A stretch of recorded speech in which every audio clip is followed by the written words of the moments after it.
Greetings from DS English. This is Deepmala Sharma bringing forth before you quite an inspiring and motivating story for the students of class 10th. It is their chapter number 9, Bholi, from Supplementary Reader Book for Twins Without Feet. This chapter is written by K.A. Abbas. Khwaja Ahmed Abbas, also known as K.A. Abbas, was an Indian film director, screenwriter, novelist and a journalist in the Urdu, Hindi and English languages. The major theme of the story Bholi is the impact of family on children. Bholi is a little girl who fails to develop self-confidence because of her parents' attitude towards her. The story hints at why family support and emotional security are essential for proper child development.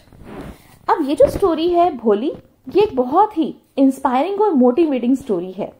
ये एक ऐसी लड़की के बारे में है जिसका नाम भोली है और वो एक स्लो लर्नर है। स्लो लर्नर का मतलब वो मंद बुद्धि है, वो जल्दी से बातों को समझ नहीं पाती, सीख नहीं पाती। एंड शी ऑल्सो स्टेमर्स, वो हकलाकर बोलती है। दरअसल क्या हुआ था कि वो जब छोटी बच्ची थी, उसके बचपन में ही वो अपनी चारपाई से नीचे गिर गई थी और उसके ब्रेन का कुछ पार्ट जो है वो डैमेज हो गया था। और इसीलिए क्योंकि ब्रेन का वो पार्ट डैमेज हो गया था, वो चीजों को जल्दी से समझ नहीं पाती थी, सीख नहीं पाती थी और हकलाकर बोलती थी। साथ के साथ वो दिखने में भी ज्यादा खूबसूरत नहीं थी, क्योंकि उसे स्मॉल पॉक्स यानी कि चेचक की बीमारी हो गई थी, जिसकी वजह से उसकी पूरी बॉडी के ऊपर मार्क्स थे। और इसलिए उसके जो पेरेंट्स हैं, ब्रदर सिस्टर, सभी उसे बंद बुद्धि समझते थे, फुलिश बच्चा समझते थे एंड इसीलिए उसका नाम भोली रख दिया था। लेकिन इसके बाद क्या हुआ कि उनके गांव में गर्ल्स के लिए एक प्राइमरी स्कूल खुला और वहां पर भोली जब गई पढ़ने के लिए तो उसे एक ऐसी टीचर मिली जो कि बहुत ही काइंड हार्टेड थी। एंड उस टीचर के एफर्ट्स के कारण से, उसकी इंकरेजमेंट के कारण से भोली की पर्सनालिटी एकदम चेंज हो गई एंड उसने कुछ ऐसा कर दिखाया, by the end of the story will come to know, कि जो कि एकदम इम्पॉसिबल प्रतीत होता था। तो चलिए चैप्टर स्टार्ट करते हैं और देखते हैं कि भोली में किस तरह से चेंज आया और उसने ऐसा क्या कर दिखाया। तो जैसा कि मैंने आपको बताया, जो चैप्टर की स्टार्टिंग है वो इसी बात से हो रही है कि उसके बचपन से ही भोली को सभी नेग्लेक्ट करते थे उसके घर पे, लेकिन उसके टीचर ने उसके ऊपर ध्यान दिया एंड कुछ ऐसा कर दिखाया, उसके अंदर ऐसा कॉन्फिडेंस डाल दिया कि भोली जो है वो अपने टीचर की एक्सपेक्टेशन पे खरी उतर पाई। चलिए स्टार्ट करते हैं चैप्टर। देखिए, her name was Sulekha but since her childhood everyone had been calling her Bholi the simpleton. तो वो जो बच्ची है जिसके बारे में ये स्टोरी है, उसका नाम दरअसल सुलेखा था, लेकिन बचपन से ही हर कोई उसे भोली कहता था। भोली का मतलब एकदम सीधी सादी। She was the 4th daughter of numberdar Ramlal. वो नंबरदार मीन्स विलेज का जो नंबरदार था उसका नाम था रामलाल, उसकी चौथी बेटी थी। अब नंबरदार जो है ये एक ऐसा ऑफिशियल होता है जो रेवेन्यू कलेक्ट करता है। When she was 10 months old, she had fallen off the coat on her head and perhaps it had damaged some part of her brain. जब वो 10 महीने की थी, वो अपनी चारपाई से नीचे गिर गई थी और उसके सिर पर कुछ चोट आई थी, जिसकी वजह से उसके ब्रेन का कुछ पार्ट डैमेज हो गया था। That was why she remained a backward child and came to be known as भोली the simpleton. और इसकी वजह से वो एक बैकवर्ड चाइल्ड यानी कि पिछड़ी हुई बच्ची रह गई। मीन्स बाकी बच्चे जिस स्पीड से डेवलप करते हैं, ग्रो करते हैं, बाकी बच्चों का जैसे विकास होता है, उसका जो दिमागी विकास है वो उस तरह से नहीं हो पाया एंड इसीलिए उसे सभी भोली कहने लगे, दैट इज सिंपलटन यानी कि सीधी सादी। At birth the child was very fair and pretty. जब उसका जन्म हुआ था तो वो बहुत ही खूबसूरत सी बच्ची थी, बहुत अच्छा फेयर कॉम्प्लेक्शन था उसका। But when she was 2 years old she had an attack of small pox. लेकिन जब वो 2 साल की थी तो उसे चेचक की बीमारी हो गई। Only the eyes were saved, उसकी केवल आंखें ही बची थी, but the entire body was permanently disfigured by deep black pock marks. लेकिन पूरी की पूरी बॉडी के ऊपर बहुत ही गहरे और काले रंग के निशान, धब्बे पड़ गए थे उस बीमारी की वजह से। Little Sulekha could not speak till she was 5. 5 साल की होने तक वो बोल भी नहीं पाई थी। And when she at last she learned to speak, she stammered. और जब वो लास्ट में कुछ बोलना सीखी तो वो हकलाकर ही बोल पाती थी। सीधी सरल भाषा में स्पष्ट रूप से वो नहीं बोल पाती थी, बीच बीच में अटक जाती थी बोलते हुए। इसे कहते हैं stammering. The other children often made fun of her and mimicked her. As a result, she talked very little. और बाकी जो बच्चे हैं वो उसका मजाक उड़ाते थे, उसकी नकल उतारते थे, एंड इसीलिए वो बहुत ही कम बोलती थी। Ramlal had 7 children, 3 sons and 4 daughters, and the youngest of them was Bholi. It was a prosperous farmer's household, and there was plenty to eat and drink. All the children except Bholi were healthy and strong. The sons had been sent to the city to study in schools and later in colleges. Of the daughters, Radha, the eldest, had already been married. The second daughter, Mangla's marriage, had also been settled. And when that was done, Ramlal would think of the third, Champa. They were good-looking, healthy girls, and it was not difficult to find bridegrooms for them. But Ramlal was worried about Bholi. She had neither good looks nor intelligent. तो रामलाल के 7 बच्चे थे, जिनमें से उसके पास 3 sons यानी कि 3 बेटे और 4 डॉटर्स यानी कि बेटियां थी, और उन सब में से भोली जो थी वो सबसे छोटी थी। ये एक बहुत ही प्रॉस्परस फैमिली थी, यानी कि समृद्ध परिवार था, यानी कि खाने पीने की किसी चीज की वहां पर कोई भी कमी नहीं थी। और भोली के अलावा जितने बच्चे थे वो सभी बहुत ही हेल्थी थे, स्ट्रांग थे। उसने सन्स को पढ़ाने के लिए शहर में स्कूल में भेजा था और बाद में वो कॉलेज में चले गए थे। अब ये देखिए कि उस समय भी जो है बेटी और बेटे में भेदभाव किया जाता था कि जो बेटे हैं उनको पढ़ने के लिए तो शहर में भेजा था और बाद में कॉलेज में भेजा गया था। एंड जो डॉटर्स थी उनमें से राधा सबसे बड़ी थी, उसकी मैरिज हो चुकी थी। दूसरे नंबर पर मंगला थी, उसकी शादी भी तय हो चुकी थी। और उसके बाद जो है अब रामलाल अपनी थर्ड डॉटर चंपा के बारे में सोच रहे थे। वो सभी दिखने में काफी सुंदर थी, बहुत ही हेल्थी थी, और उनके लिए उनकी शादी करना या उनके लिए दूल्हा ढूंढना कोई मुश्किल बात रामलाल के लिए नहीं थी। लेकिन उसे भोली के बारे में जरूर चिंता थी, क्योंकि वो ना ही तो खूबसूरत थी दिखने में और ना ही इंटेलिजेंट थी, मीन्स बुद्धिमान भी नहीं थी। भोली was 7 years old when Mangla was married. जब मंगला की शादी हुई उस समय भोली 7 years की थी, 7 साल की थी। The same year a primary school for girls was opened in their village. उसी साल गांव में प्राइमरी स्कूल खुला गर्ल्स के लिए। The tehsildar Sahib came to perform its opening ceremony. He said to Ramlal, as a revenue official, you are the representative of the government in the village, and so you must set an example to the villagers. You must send your daughters to school.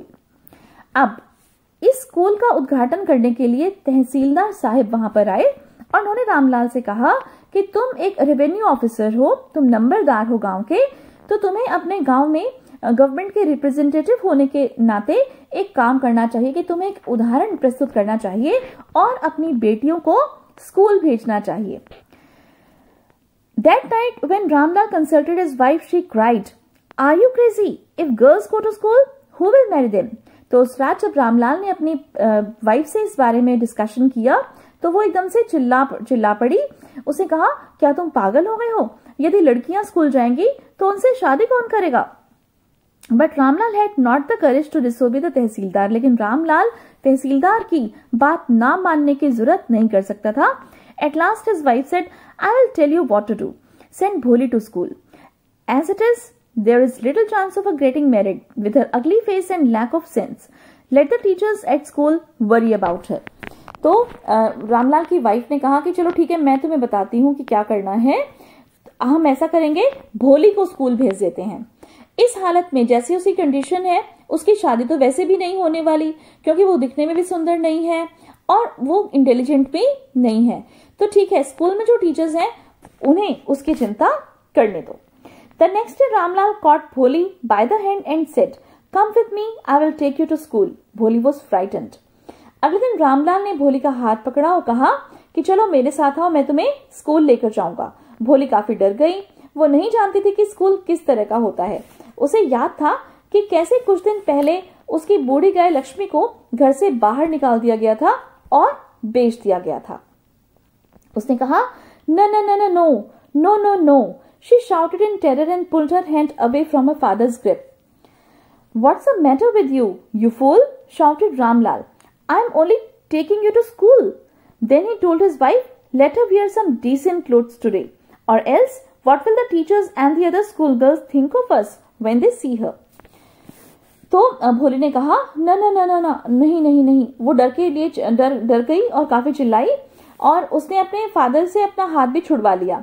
तो उसके father ने कहा, तुम्हें क्या हुआ, क्या तुम पागल हो, मैं तुम्हें सिर्फ स्कूल ही तो लेकर जा रहा हूँ। और उसने अपनी वाइफ से कहा कि इसे कुछ ढंग के कपड़े पहना दो, नहीं तो जो स्कूल में जो मैम हैं, टीचर्स हैं या जो बाकी जो गर्ल्स हैं वो देखकर हमारे बारे में क्या सोचेंगे। New clothes had never been made for Bholi. The old dresses of her sisters were passed on to her. No one cared to mend or wash her clothes, but today she was lucky to receive a clean dress which had shrunk after many washings and no longer fitted Champa. तो भोली को कभी भी पहनने के लिए नए कपड़े नहीं मिलते थे और उसकी जो सिस्टर्स थी, बहनें थी, उनकी जो पुरानी ड्रेसेस थी बस वही भोली को मिलती थी। कोई भी उसके कपड़ों को जैसे मेंड का मतलब सुधारता नहीं था, मीन्स फट जाते तो कोई भी सिलता नहीं था, कोई उन्हें धोता नहीं था। लेकिन आज उसको लग रहा था कि वो काफी लकी फील कर रही थी क्योंकि उसे एक साफ सुथरी सी ड्रेस मिली थी जो कि बहुत बार धोने के कारण से सिकुड़ गई थी और अब चंपा को फिट नहीं आती थी। She was even bathed and oil was rubbed into her dry matted hair. और आज तो उसे नहलाया भी गया और उसके बालों में, सूखे हुए बालों में जैसे तेल भी लगाया गया, उन्हें कॉम्ब भी किया गया। Only then did she begin to believe that she was being taken to a place better than her home. और फिर भोली को ये विश्वास हुआ कि उसे ऐसी जगह पर ले जाया जा रहा है जो कि घर से अच्छी है। When they reached the school, the children were already in their classrooms. जब वो स्कूल में पहुंचे तो सब बच्चे अपनी अपनी क्लासेस में जा चुके थे। Ramlal handed over his daughter to the headmistress. और रामलाल ने अपनी बेटी को headmistress को सौंप दिया। Left alone, the poor girl looked about her with fear-laden eyes. There were several rooms, and in each room, girls like her squatted on mats, reading from books or writing on slates. The headmistress asked Polly to sit down in a corner in one of the classrooms. तो वो जो बेचारी सी बच्ची थी वो बहुत ही डरी हुई आंखों से सब चीजों को देख रही थी और उसे देखा कि स्कूल के अंदर काफी सारे रूम्स थे।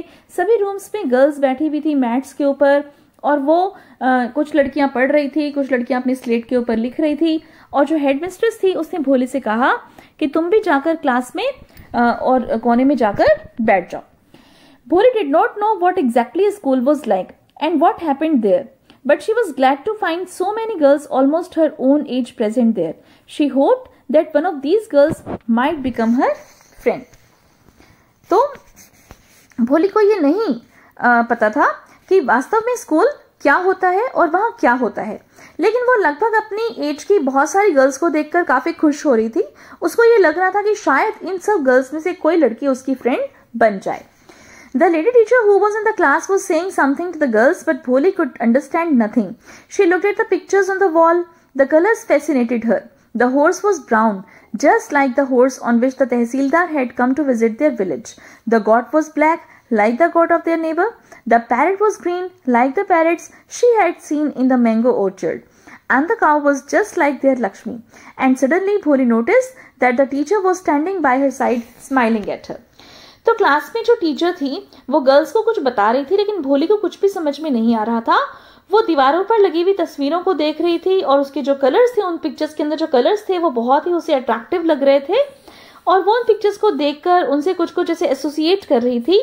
वो देख पा रही थी कि जैसे जो एक वहां पर हॉर्स था, घोड़ा था, एंड उसका जो कलर था वो एकदम ब्राउन था, भूरा था। वो उसे उसी घोड़े जैसा समझ रही थी जिस पर बैठकर तहसीलदार उनके गांव के दौरे पर आया था। इसी तरह से उसने गोट यानी कि बकरी देखी जो कि उसके नेबरहुड में जो बकरी थी बिल्कुल वैसी काली थी। फिर एक उसने पैरेट देखा और पैरेट जो है वो एकदम ग्रीन कलर का था जो उसने एक आम के बगीचे में देखा था। और उसकी एक काऊ भी थी, काऊ उसको दिखाई दे रही थी जो कि एकदम लक्ष्मी के जैसी थी देखने में। उनकी जो गाय थी उसका नाम लक्ष्मी था। एंड अचानक ही उसने देखा कि जो टीचर है उसके साइड में खड़ी है और उसको देखकर हंस रही है। तो टीचर ने पूछा, छोटी बच्ची तुम्हारा नाम क्या है? भो भो भो। वह इससे ज्यादा कुछ नहीं बोल पाई। ओके, भो ब भो, वो इतना ही बोल पाई और उसके बाद वो हकला गई। Then she began to cry and tears flowed from her eyes in a helpless flood. और इसके बाद उसने रोना शुरू कर दिया और ऐसा लग रहा था कि जैसे जो आंसू हैं उनकी बाढ़ आ गई है उसकी आंखों में से। She kept her head down as she sat in her corner and not daring to look up at the girls who she knew were still laughing at her. When the school bell rang, all the girls scurried out of the classroom, but Bholi dared not leave the corner. Her head still lowered, she kept on sobbing. तो उसे रोना शुरू कर दिया और जैसे ही वो नीचे सिर झुकाकर और कोने में बैठी हुई थी और उसे इतनी हिम्मत नहीं थी उसके अंदर कि वो बाकी गर्ल्स की ओर देखे, और वो ये भी नहीं पता था कि जो गर्ल्स हैं वो उसकी ओर देखकर हंस रही हैं। तभी स्कूल की घंटी बज गई और सभी जो गर्ल्स हैं वो तेजी से क्लासेस से बाहर निकल गई, लेकिन भोली अपने ही उस कोने के अंदर ही बैठी रही और उसके अंदर किसी भी तरह की हिम्मत नहीं थी कि वो वहां से उठकर चली जाए। और उसका जो सिर है वो अब भी नीचे झुका हुआ था, वो अब भी सुबक रही थी। भोली। The teacher's voice was so soft and soothing.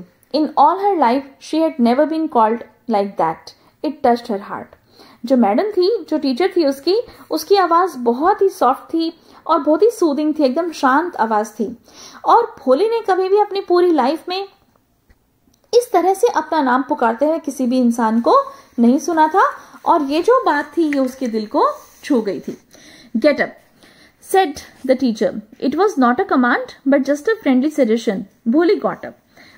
Teacher ने कहा उठो, और ये कोई भी कमांड नहीं थी, ये कोई ऑर्डर नहीं था, लेकिन बहुत ही फ्रेंडली सी आवाज में उसकी टीचर उससे बात कर रही थी। भोली खड़ी हो गई। Now tell me your name. अब मुझे अपना नाम बताओ। Sweat broke out over her whole body. Would her stammering tongue again disgrace her? For the sake of this kind woman, however, she decided to make an effort. She had such a soothing voice, she would not laugh at her. Bh, bh, bho, bho. She began to stammer. Well done, the teacher encouraged her. Come on, now, the full name. Bh, bh, bho, Bholi. At last she was able to say it and felt relieved, as if it was a great achievement. Well done. The teacher patted her affectionately and said, put the fear out of your heart and you will be able to speak like everyone else. Bholi looked up as if to ask, really? तो जैसे teacher ने कहा कि मुझे अपना नाम बताओ, उसके पूरी की पूरी बॉडी पर पसीना आ गया।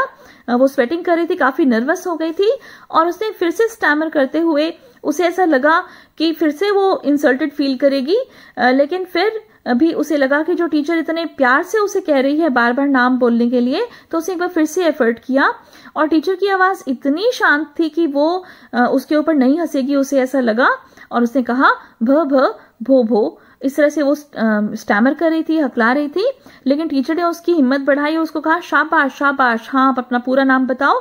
भ भ भो भोली। आखिरकार उसने अपना पूरा नाम बोल दिया, और बहुत ही उसको रिलीफ महसूस हुआ कि जैसे बहुत बड़ी एक उपलब्धि उसने करी थी। तो टीचर ने उसको काफी एनकरेज किया और उसे कहा कि शाबाश, बहुत अच्छे, और अपने दिल से डर को बाहर निकाल दो, तो तुम भी दूसरी गर्ल्स की तरह से ऐसे ही बोल पाओगी। भोली ने उसकी ओर देखा और वो जैसे ये पूछना चाह रही थी कि क्या सचमुच मैं इन्हीं गर्ल्स की तरह से इस तरह से बोल पाऊंगी। तो टीचर ने कहा हाँ हाँ, ये बिल्कुल आसान काम है, तुम बस रोज स्कूल में आना, तुम पक्का आओगी ना स्कूल में? तो भोली ने हाँ में सिर हिलाया। नहीं, इसे चिल्लाकर कहो। तो फिर भोली ने कहा हाँ, और भोली खुद भी हैरान थी कि वो सही बोल पा रही थी। तो फिर टीचर ने कहा कि देखा, मैंने तुम्हें कहा था ना कि तुम सही बोल पाओगी, और अब ये बुक ले लो, ये देखो, वो जो बुक थी उसके अंदर बहुत ही सुंदर सुंदर सी पिक्चर्स थी। जो पिक्चर्स थी वो काफी कलरफुल थी, उसमें डॉग था, कैट थी, गॉड थी, हॉर्स था, पैरेट था, बाघ था, और बिल्कुल लक्ष्मी जैसी काऊ भी थी। और हर एक पिक्चर के साथ बहुत बड़े बड़े काले अक्षरों में एक जैसे शब्द भी लिखा हुआ था, एक लेटर भी लिखा हुआ था, बिग ब्लैक लेटर्स भी लिखे हुए थे। नाउ एक महीने में वो जो टीचर है उसने कहा कि तुम एक महीने में इस बुक को पढ़ने में सक्षम हो जाओगी, पढ़ पाओगी, और इसके बाद मैं तुम्हें एक और बहुत बड़ी सी किताब दूंगी, और फिर उसके बाद इससे भी बड़ी किताब दूंगी, और टाइम आने पर तुम देखना कि इस गांव में किसी भी दूसरे इंसान से ज्यादा तुम पढ़ लिख जाओगी, तुम मैक्सिमम जो है सबसे ज्यादा पढ़ी लिखी लड़की हो जाओगी, और फिर उसके बाद कोई भी तुम्हारे ऊपर नहीं हंसेगा, लोग तुम्हारी बात को बहुत ही ध्यान से सुनेंगे, और तुम्हें बिल्कुल भी स्टैमरिंग मीन्स हकलाहट जो है वो नहीं होगी। समझ गई? अब तुम घर जाओ और कल सुबह जल्दी आ जाना। तो इस तरह से टीचर ने फर्स्ट डे भोली को इंकरेज किया, और भोली को ऐसा लगा कि जैसे अचानक से गांव के मंदिर की सभी घंटियां बज रही हों, और स्कूल के सामने वाले घर के सामने जो पेड़ हैं वहां पर ऐसा लगा कि जैसे बड़े बड़े लाल रंग के फूल खिल गए हों, क्योंकि उसके दिल में एक बहुत ही नई सी होप, एक बहुत ही नई सी उम्मीद जैसे जगी थी, और उसे लग रहा था कि उसको एक नया जीवन मिल गया है। Thus the years passed, और इस तरह से बहुत वर्ष बीत गए. The village became a small town. और जो गांव है वो एक छोटा कस्बा बन गया. वहां पर एक प्राइमरी स्कूल था जो कि हाई स्कूल बन गया, और लोहे के शेड के नीचे एक छोटा सा सिनेमा और एक रुई जैसे मान लीजिए धुलने की एक मिल लग गई वहां पर. डाक, गाड़ी, ये सब रेलवे स्टेशन वगैरह वहां पर सब कुछ जो है वहां पर स्टार्ट हो गया. रेलवे स्टेशन पर अब जो उनकी ट्रेन है वो भी रुकती थी. तो एक रात जैसे खाना खाने के बाद रामलाल ने अपनी पत्नी से पूछा कि क्या मैं बिशंबर का प्रस्ताव स्वीकार कर लूं. दरअसल बिशंबर जो है वो एक जैसे इंसान था जो कि जिसने एक प्रपोजल भेजा था, मैरिज का प्रपोजल भोली के लिए, और उसकी पत्नी ने कहा हाँ बिल्कुल तुम उसका जो प्रपोजल है उसे स्वीकार कर लो. और भोली जो है उसको इतना बढ़िया दूल्हा मिलेगा तो वो काफी लकी जैसे मानो जैसे हो जाएगी, क्योंकि बहुत ही रिच है वो इंसान बिशंबर. उसकी एक बहुत बड़ी सी दुकान है, उसका अपना घर है, और वो कहते हैं कि मैंने सुना है कि उसके बैंक में काफी रुपए भी हैं, और वो साथ में दहेज की मांग भी नहीं कर रहा. तो ऐसा अगर व्यक्ति जो है भोली को दूल्हे के रूप में मिलता है तो शी विल बी लकी. वो तो ठीक है रामलाल ने कहा, लेकिन वो इतना जवान नहीं है, मीन्स वो इतनी उम्र का है जितना कि मैं हूं. यानी कि जो बिशंबर था उसकी एज भोली के फादर की जितनी थी, और वो लंगड़ा कर भी चलता था. तो और उसके पहले जो पत्नी है उसके बच्चे भी थे और वो भी काफी बड़े हैं. तो फिर उसकी पत्नी ने कहा कि इससे क्या फर्क पड़ता है, 45 या 50 ये आदमी के लिए कोई ज्यादा एज नहीं है, और हम काफी लकी हैं कि वो दूसरे गांव का है. और तुम ये देखो कि भाई उसके भोले के फेस के ऊपर जो दाग हैं, या वो जो इतनी बंद बुद्धि सी है, ठीक है, तो ये भी अच्छी बात है कि वो इन सब बातों के बारे में नहीं जानता. और अगर हम इस प्रपोजल को हम एक्सेप्ट नहीं करेंगे तो जो भोली है वो हमेशा के लिए कंवारी रह जाएगी. हाँ, लेकिन मैं हैरान हूं कि भोली क्या कहेगी, रामलाल ने कहा. तो पत्नी ने कहा कि वो क्या कहेगी, वो पागल लड़की है, वो एक गूंगी गाय के समान है. ओके, तो रामलाल ने कहा कि हाँ हो सकता है कि तुम ठीक कह रही हो. और वहीं पर जैसे बरामदे में दूसरी ओर भोली अपनी जैसे चारपाई के ऊपर जग रही थी, और उसने अपने माँ बाप की ये जो बातें हैं इनको सुन लिया था. अब बिशंबर जो है, बिशंबर नाथ उसका पूरा नाम था, वो एक वेल टू डू ग्रॉसर था. ओके, यानी कि एक काफी ठीक सा मतलब उसकी दुकानदार था, दुकान पर काफी सामान उसका था जो कि बिकता था, पंसारी टाइप से था. और वो शादी के लिए जैसे रेडी हो गया, और वो शादी के लिए बहुत सारे फ्रेंड्स और रिलेटिव्स की एक बहुत बड़ी बारात लेकर भोली के घर पर आ गया. बारात के आगे आगे पीतल का बैंड एक जैसे इंडियन फिल्म की लोकप्रिय धुन बजा रहा था, जैसे कि बारात आती है ट्रेडिशनली गांवों में. और जो दूल्हा है वो काफी सुंदर सी सजी हुई घोड़ी के ऊपर बैठा हुआ था. रामलाल की इतनी शानो शौकत देखकर जो है ये रामलाल इतने ज्यादा शानो शौकत देखकर अपने जैसे दामाद की काफी खुश हो रहा था. उसे सपने में भी ऐसा नहीं सोचा था कि उसकी चौथी बेटी की शादी इतनी शानदार होगी. भोली की बड़ी बहनें जो उसकी शादी के ऊपर आई हुई थी वो भी उससे जल रही थी कि भी इतना अच्छा उसको दूल्हा मिला है, इतना रिच जो है वो दूल्हा मिला है. और जिस समय जो शुभ घड़ी है वो आई, तो पंडित जी ने कहा कि दुल्हन को लेकर आइए. तो भोली लाल रंग की रेशमी दुल्हन वाली पोशाक पहने और जो आग थी, पवित्र अग्नि थी, उसके पास दुल्हन वाले स्थान तक आ गई.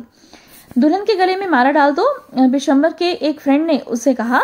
तो दूल्हे ने पीले रंग के गेंदों की माला उठाई, और जैसे ही एक लेडी ने दुल्हन के चेहरे से रेशमी घूंघट को पीछे सरकाया, तो बिशंबर ने जैसे ही भोली के फेस को देखा, उस माला उसके हाथों में अटकी हुई रह गई, क्योंकि बिशंबर ने भोली को पहली बार देखा था. और दुल्हन ने क्या किया, धीरे से अपना घूंघट जो है वो नीचे कर लिया. तो बिशंबर ने अपने फ्रेंड से पूछा कि क्या तुमने उसको देखा, उसके चेहरे के ऊपर तो चेचक के दाग हैं. तो क्या हो गया, तुम भी तो जवान नहीं हो. तो उसके फ्रेंड ने कहा कि तो क्या हो गया, तुम भी तो जवान नहीं हो सकता है, लेकिन अगर मैं इससे शादी करूंगा तो इसके फादर को मुझे 5,000 रुपए जो है वो डाउरी में यानी कि दहेज में देने होंगे. रामलाल आगे बढ़ा और अपनी पगड़ी, अपना सम्मान बिशंबर के पैरों में रख दिया और उसे कहा कि तुम इस तरह से मुझे अपमानित मत करो, ठीक है, 2,000 रुपए ले लो, मेरे पास 5,000 रुपए नहीं है. तो बिशंबर ने कहा कि नहीं, 5,000 रुपए तो देने ही पड़ेंगे, और या फिर आप अपनी बेटी को रख लीजिए, मैं इससे शादी नहीं करूंगा. और फिर रामलाल ने फिर से रिक्वेस्ट की और उससे कहा कि अगर तुम बारात वापस ले गए तो मैं गांव में अपना मुंह कभी नहीं दिखा पाऊंगा. तो फिर बिशंबर ने कहा कि ठीक है, जल्दी से 5,000 रुपये निकालो तभी मैं शादी करूंगा। और रामलाल रोते हुए अंदर गया, उसने तिजोरी खोली और अपने नोटों को गिना और बंडल जो है वो उसने अपने दूल्हे के पैरों में रख दिया। On Bishamber's greedy face appeared a triumphant smile. Bishamber के लालची चेहरे पर एक विजयी मुस्कान चमक रही थी। उसने एक जुआ खेला था और उसमें वो जीत गया था। मुझे मारा दो, उसने घोषणा की। एक बार फिर दुल्हन के चेहरे से घूंघट हटाया गया, लेकिन इस बार उसकी जो नजरें हैं वो नीचे की ओर नहीं झुकी। किसकी बात हो रही है यहाँ पर? जी हाँ, भोली की। वो ऊपर की ओर देख रही थी, सीधा अपने होने वाले पति की आंखों में आंखें डालकर वो बोल रही थी। उसकी आंखों में ना तो गुस्सा था, ना उसके प्रति नफरत थी, केवल एक तिरस्कार था। ओके, यानी कि वो केवल उसे कंटेम्प्ट, जैसे घृणा की दृष्टि से देख रही थी। बिशंबर ने जैसे ही दुल्हन के गले में डालने के लिए माला उठाई, इससे पहले वो ऐसा कर पाता, भोली का हाथ बिजली की तरह से एकदम बाहर निकला, यानी कि स्पीड से बाहर निकला और जो माला है वो आग में जाकर गिर गई। वो उठ खड़ी हो गई और उसने अपने घूंघट को उतारकर फेंक दिया। उसने कहा बिल्कुल क्लियर आवाज में, इस बार वो हकलाई नहीं, उसने कहा पिताजी। उसके माता पिता, भाई बहन, रिश्तेदार, पड़ोसी सभी उसको बिना हकलाते हुए देखते हुए सुनकर हैरान हो गए। उसने कहा पिताजी अपने पैसे वापस ले लीजिए, मैं इस आदमी से शादी करने वाली नहीं हूं। रामलाल एकदम हक्का बक्का रह गया। मेहमानों ने जैसे कुछ कुछ बोलना शुरू कर दिया कि देखो कितनी बेशरम है, इतनी तो बदसूरत है देखने में और ऊपर से इतनी बेशरम है। तो रामलाल चिल्लाया कि भोली, क्या तुम पागल हो? तुम अपने परिवार को इंसल्ट करना चाहते हो, तुम्हारे परिवार को अपमानित करना चाहती हो, हमारी इज्जत का कुछ तो ख्याल करो।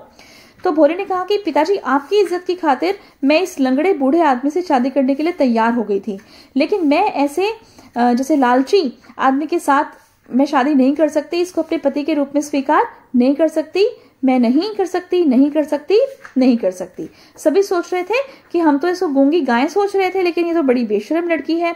और फिर तभी एक बूढ़ी सी लेडी थी, वो काफी जैसे हिंसक हो गई और उसकी ओर जो है भोली ने मुड़ी और उससे कहा कि हाँ आंटी आप ठीक कह रही हो कि भी मैं गूंगी गाय थी, ठीक है, और मैं जो हूं, लेकिन इस हार्टलेस फेलो के साथ, इस हृदय मतलब जिसके अंदर दिल ही नहीं है, ऐसे इंसान को मेरे माँ बाप मुझे और आप लोग मुझे सौंपना चाहते थे।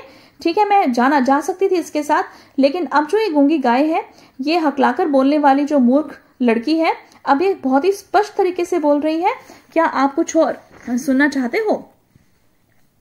अब जो बिशंबर है वो बारात के साथ वापस जाना शुरू कर देता है और जो बैंड वाले हैं वो भी काफी घबरा जाते हैं कि भी शादी की रस्म पूरी हुई है नहीं हुई है। उन्होंने रस्म का आखिरी गीत बजा दिया। रामलाल जमीन में गड़ा हुआ सा खड़ा था। उसका सिर दुख और लज्जा के बोझ से झुका हुआ था।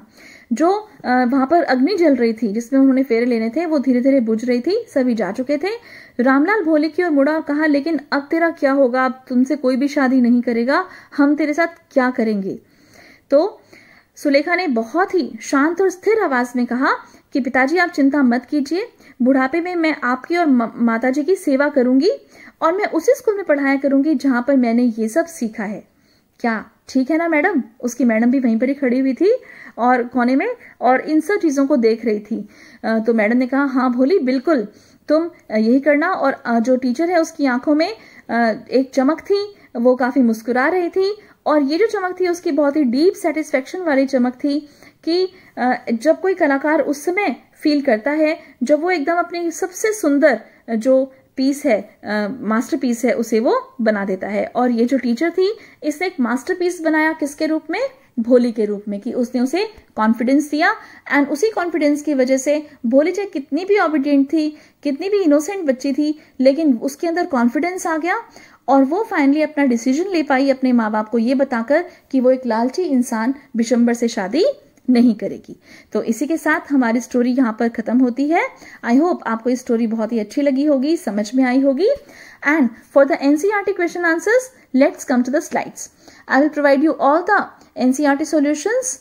आप वीडियो को पॉज कर करके या फिर स्क्रीनशॉट्स लेके रख लीजिए इन क्वेश्चन आंसर्स की स्लाइड्स के और अपनी नोटबुक में नोट कर लेना। With this we come to the end of this slide, and for NCERT question answers let's come to next slides.